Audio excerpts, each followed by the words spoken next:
Hi, this is Team PCD here with another deck profile with Barry. He got sir. top 8 at the Fayetteville Regional today in Arkansas. What'd you play today? I played Tri-Spright. Tri-Spright? Yeah, Tri-Brigade Sprite. Well, that's pretty cool. Not a lot of people are playing that. No, man, no, I wanted to make a little metal call, and I mean, it worked out pretty well. Awesome. All right, let's get into it. All right, man.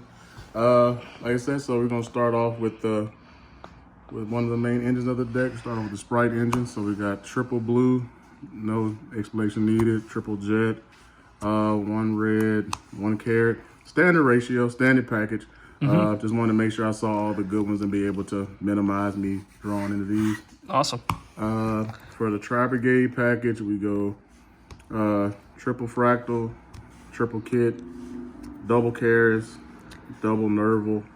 A little less than what you do in a regular Tri-Brigade deck. You know, normally you max out with the Nervals, but since it's not a 2, you don't really want to see it. You only want to mill it from the deck to make sure that to help you get into your combos. The main ones you're trying to see is the kit because it gains you advantage. Kit is the engine that makes the deck go. The only reason why we're not maxing out on Karis is because by himself he doesn't generate anything. He doesn't do anything. Yeah, he is still important. He's a level 2, but since he doesn't generate any advantage whatsoever. And Fractal kind of just gets you into any of your level 2s. Exactly. That's why we still max him out. You never really want to summon Fractal. He's literally just in the deck just to facilitate the play. Like if you try to summon him, more than likely you're going to end up locking yourself and not be able to do the rest of the combo. Yeah, that makes sense. Yeah. So that's that. One additional starter, just the triple beaver. Kind of self-explanatory. If you can just picture how the deck worked. Level 2 beast. I mean, why not play? Do you not play the angler? No angler. Literally just a beaver. Because we're trying to just keep it aware. No matter what, we always have enough beast warrior or wing beast in the deck to make sure we can facilitate the Tri-Brigade plays. All right. Because even if you don't draw a Sprite, you can get to your complete turn 1 board with just Tri-Brigade if you need to without getting to the Sprite stuff. So that's why you just want to make sure you got as many BBWs in deck as possible. Outside of that, we're going to go to the hand traps. I decided to go with hand traps today and not board breakers because I feel like most people, even though hand traps are coming back in style, most people are still more prepared for board breakers than hand traps. And a deck like this, you can just main deck, so many going second card. Like I main deck 14. So, oh, wow. Yeah, 14 and 4-3 card deck. That's a 54% chance to open it up too. And that's what you need to. Yeah, so and I feel like you got that. And especially when you see my hand trap selection, it's not very varied. It's literally just 2 effects, and I just max out those 2 specific effects to help counter the meta, counter the tier threat, and it's kind of been working out. So first hand trap package, we got the Bistials, 2 Magnum Up, 1 Druid's Worm, triple DD Crow. Of course, like I said, not your normal heavy hand trap package, or just a bunch of hand traps to do a bunch of different things. I literally specifically just want to destroy tier. Yeah, so 6 DD Crows. Yeah, plus the 2 outside in the deck, plus the Call by the Grave. Oh, okay, yeah. At max, you can get 9 out of there. So just want to hit tier because with tier ishizu, the ishizu deck really doesn't. The ishizu part of the deck really doesn't hurt this deck as much because even though our meals aren't as broken as theirs, but our meals still generate us advantage because you're going to be triggering your kits, triggering your Nervals, and even if they have the Medoras and Guido, I think is the other one that does the target 3 engrave shuffle back into the deck. You're milling so many beast warriors, beasts, and winged beasts that even if they got both of them in the deck, they can't shuffle back. They can't shuffle back enough to keep you from doing your plays. So really the only thing I'm really worried about is just the pure tier packaging. And then when ishizu's milling your deck, you're getting chain link 1, chain link. Yeah. So I'm chaining right with them. I mean, mine aren't as good as theirs, but I'm right there. But you're hanging in. You might have got a glimpse of when I just flicked it off the top of my deck. But the spice for this weekend was the Ghost Mourner. Cards cracked. Literally, the MVP of the day.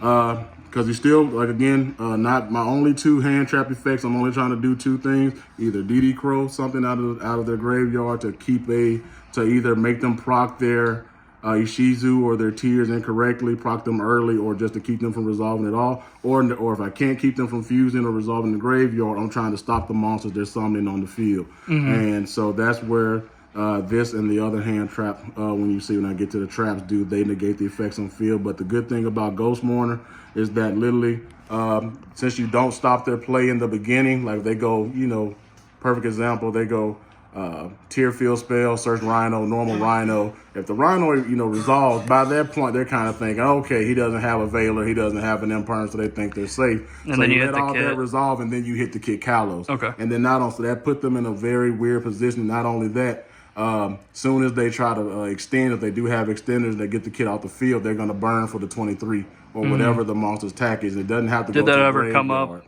Oh, yeah, really. Matter of fact, I beat a tier player today like that.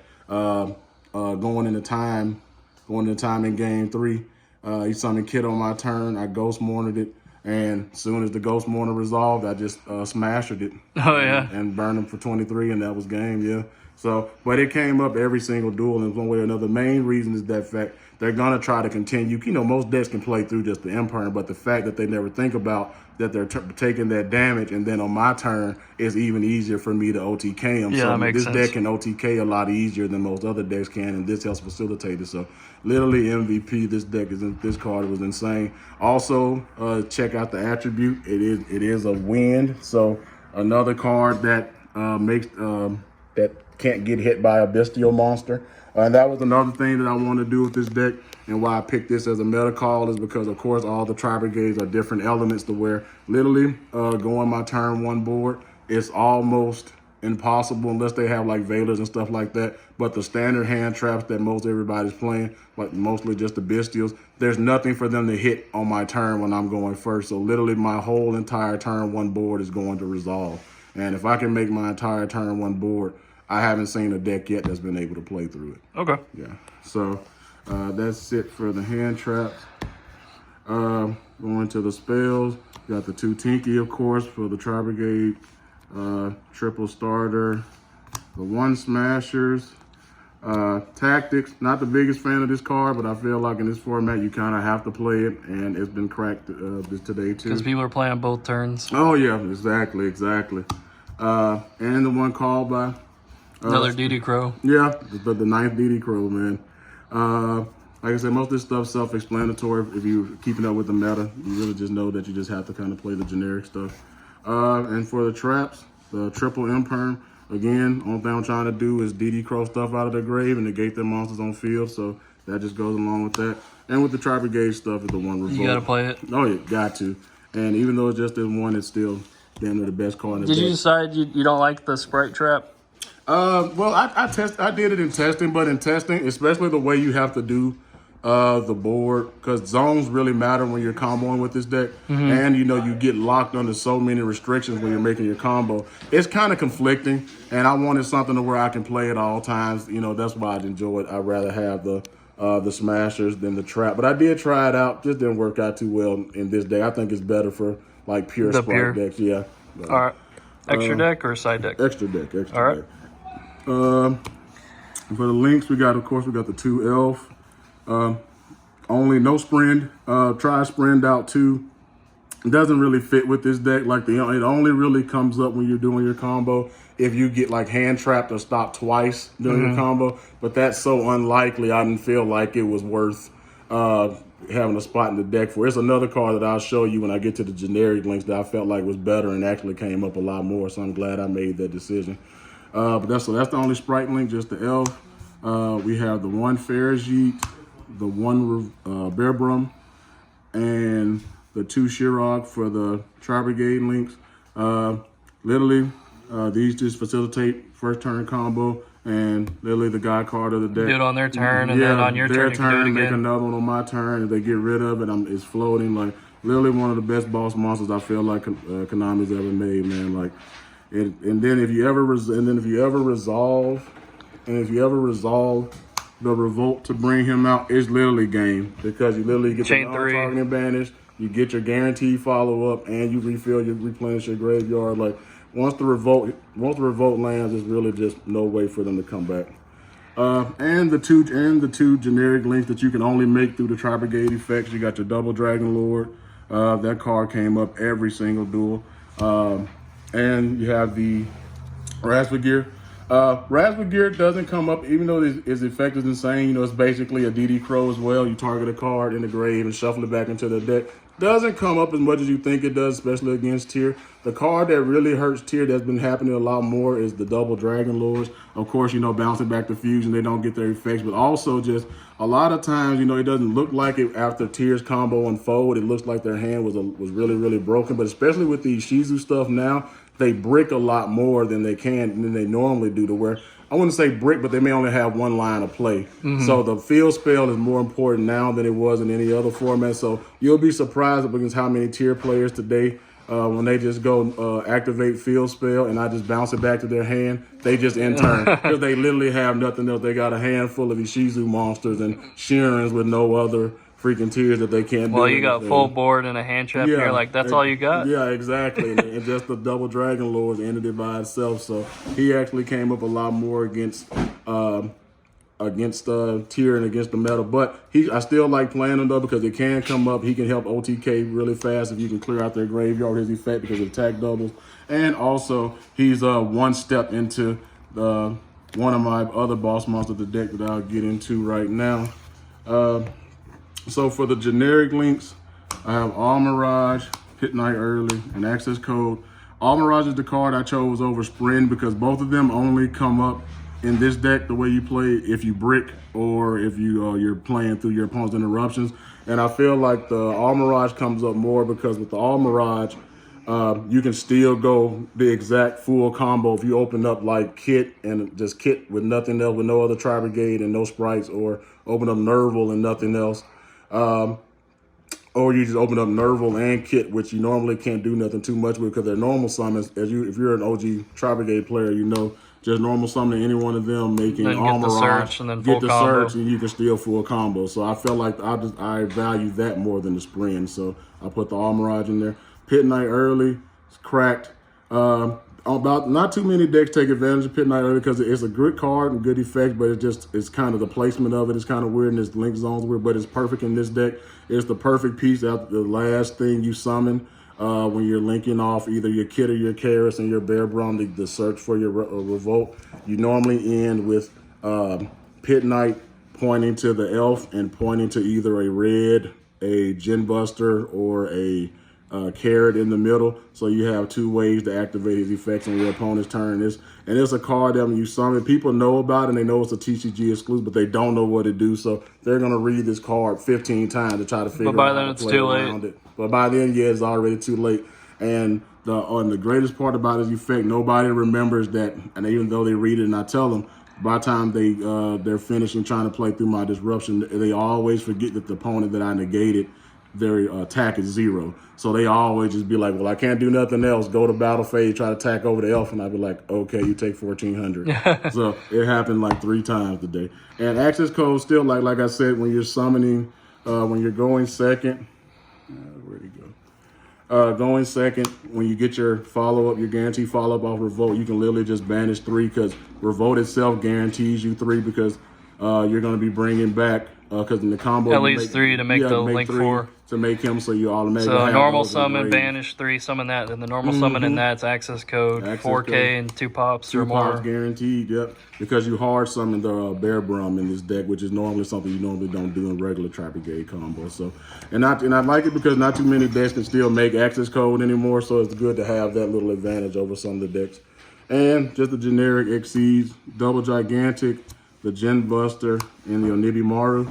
Of course, the gigantic, no need to explain that. Gen Busters because with me playing the additional extender of the Nimble Beaver, by the time I bring out my Sprite monsters, I need something to do with the extra body. So there's nothing better to do than to make another monster negate. And plus, he helps out in time. Sometimes he merges for 500.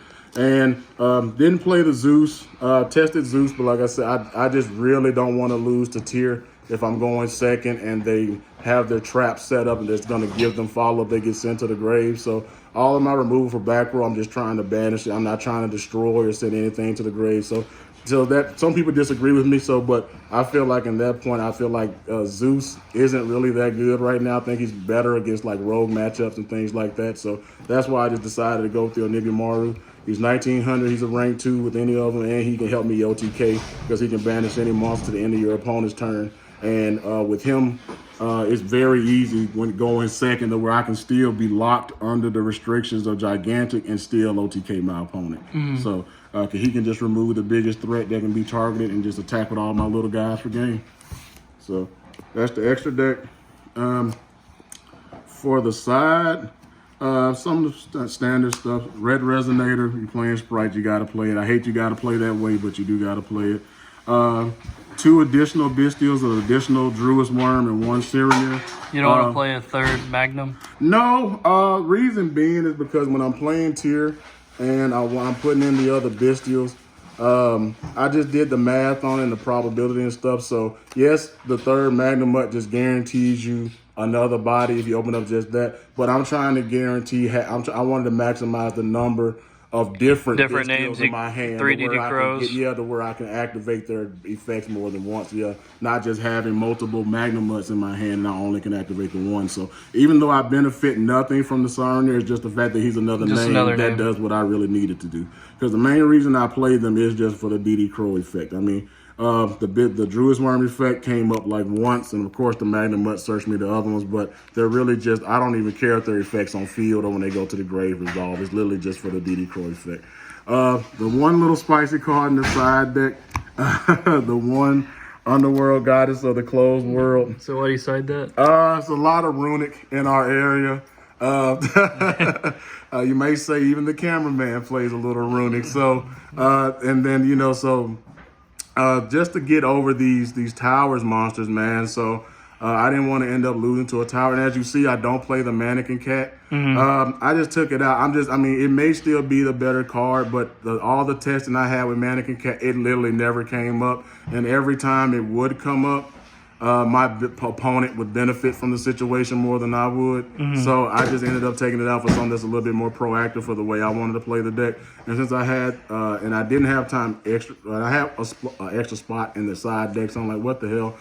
Because I have lost to a lot of towers and like Crooked Cook and stuff. And since Mannequin Cat is an instant out to Crooked Cook, but since I got rid of the Mannequin Cat, I feel like I still needed something just in case I came across it. So just didn't want to lose to Crooked Cook, basically. Never played anything that made Crooked, so I never even played her, but I'm glad she was in there. Then for back row, we got the triple Cosmic, triple Evenly just a God tier card for this format. Like I said, I think with the format, especially with the ishizu stuff, there's a lot of games going into time. There's not really anybody OTKing anymore by the second turn like last format. So you can afford to play just an almighty board breaker like Evenly and not expect to get, just blown out the next turn. You can literally evenly them, and then you can just set up your board after you evenly them and then just win the following turn afterwards. What was the Cosmics for? Mainly like Mystic Mind? Yeah, just Mystic Mind, just any back row deck. Like especially some of these decks, there's a lot of rogue sometimes here in these regionals. So just got played against, like Eldritch or something, something with Floodgates, just something like that. And, I do even side them in against going second against tier. Again, just to hit their traps, hit their crime early so they can't negate you later. And to hit their regular traps so they don't benefit from when they go to the grave. And for going first after siding, I got the anti-spell and the 2 judgments. Was playing 3 judgment, but I just put it down to 2 to make room for the Underworld Goddess. I'm not the biggest fan of judgment, but it served its purpose today. And the anti-spell, of course, I feel like that's still, people don't really think about it too much. It hadn't even been played that much either ever since like Nats format, but U.S. Championship format, but still, I think that card is still a god card. I mean, anything that says you can't play any spells, I don't think there's a deck in the meta that doesn't have a power spell or spells that get them to the combo. So I feel like every time I go outside and going first, I flip anti-spell, they literally just scoop it up. Wins you the game. Yeah, just literally scoops it up. So, all right. Well, yeah, man, that's it. 30 minutes this time. And do you have any shout-outs? Yeah, man. Shout out PCD. Shout out Bears Games, our locals that held the regional. Shout out to everybody who came to the regional. Thank you guys for showing up. We really appreciate you for coming and showing us some love. Shout out KP, the cameraman. Oh, thank you very much. He topped as well. And no, that's it. Shout out to Romy, he topped. Shout out to Romy. So yeah, man, just shout out to PCD again, bro. And everybody, like you said. That came up. You mentioned it, but you got me with that He got me with that at locals, and you said it didn't come up, but it came up. Which one was that? Ooh, that was I don't know. All right. Maybe for the comment section. Oh yeah, I'll put it in the comments. All right. Thank you guys. All right, man.